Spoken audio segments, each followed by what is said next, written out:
We just got out of James Cameron's wet dream, Avatar Way of Water, no pun intended, with my buddy Cam, who's a big Avatar fan, and of course my fiance Franny back there. It's been 13 years, and was it worth the wait? Cam, what do you think?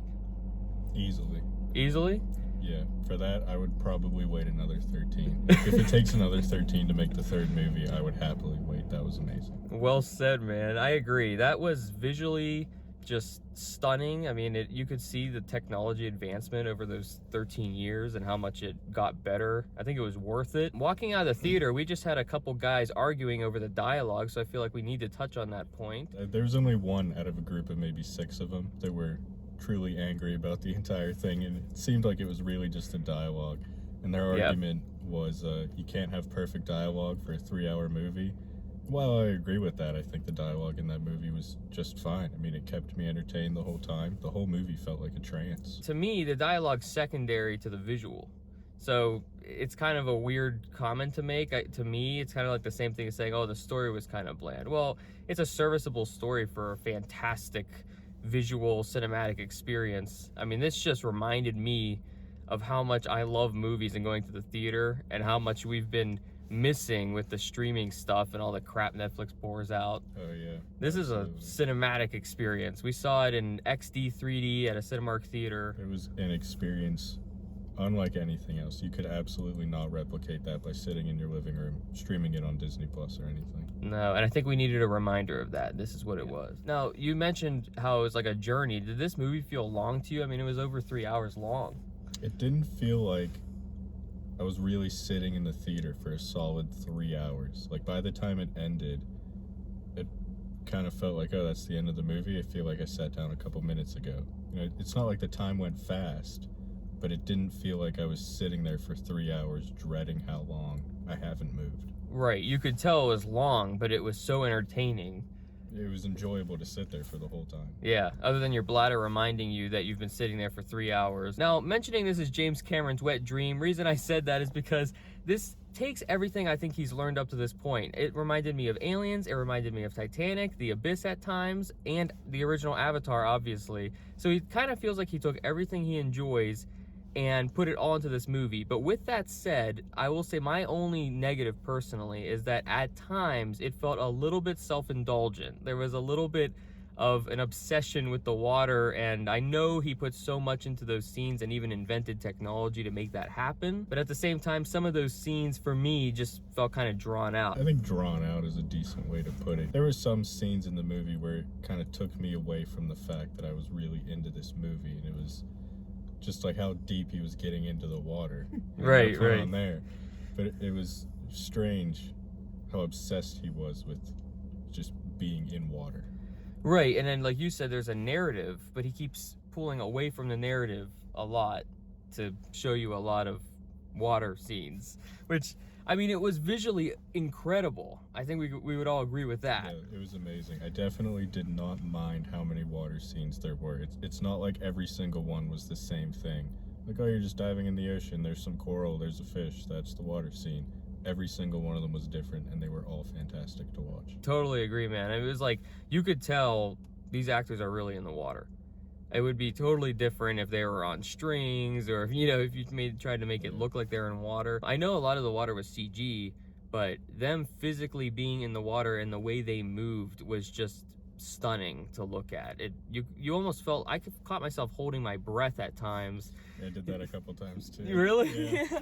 It was because it's popping out at you, and the 3D was crazy good. I think we were both talking about last time we watched a 3D movie was 6th grade. Yeah.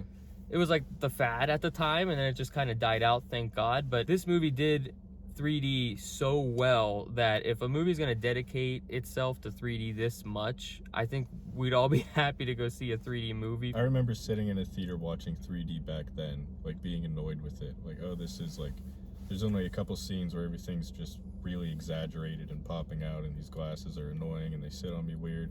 In this movie, I didn't feel any of that. It was like, it was subtle enough to where it wasn't popping out and being annoying at you, but it was also obvious enough to know that the entire movie was 3D. Good point. The high frame rate, I think, helped that.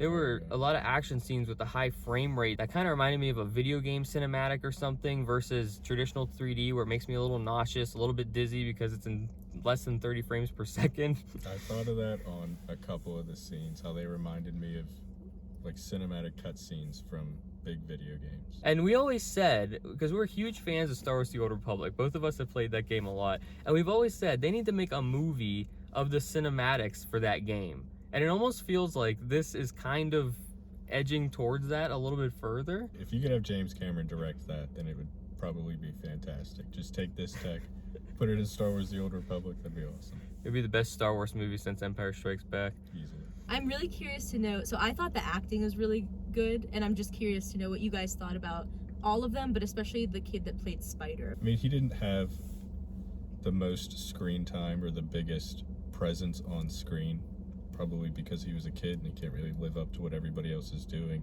Yeah. But I think for what he had to do and for how old he seemed, he did fairly well. I mean, you can't expect Class A acting from children, so I think he did just fine. And the script didn't really lend itself to him giving a stellar performance or anything, a standout performance, I should say. It was kind of just basic statements. It reminded me of Hawk from Cobra Kai. I Yeah. almost thought it was him. Maybe it was him. I'm still not sure. But it was just basic lines, you know, a lot of times. And that's kind of, the script fell short a few times, I felt like, for some characters. But overall, I didn't think it needed to be anything more than that. I felt like he brought a kind of modern take on it too, because you're kind of stuck in this blue la la land, which is nice, but then he kind of made it almost snaps you out for a second, because he goes, oh bro, come on bro, like he's just keeps saying all these, Yeah. That's a really good point. yeah, you know, A little bit Yeah. too Earth-like or something. yeah, 'Cause Yeah. it almost took me out of it a couple times. I'm like, oh, I'm in this dream land, and then he just comes in. A lot of people are also criticizing Sigourney Weaver's voice in this movie because she's supposed to play a younger character.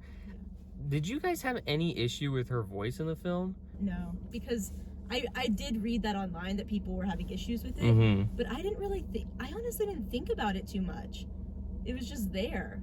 Like, I could tell maybe there was an auto tune. I knew that there was something that went into it, but honestly, nothing that bothered me. I didn't know anything at all going into this, so I didn't know that she'd be the voice of that at all. And it honestly took me probably a good hour and a half, 2 hours, to make the connection that that might be her.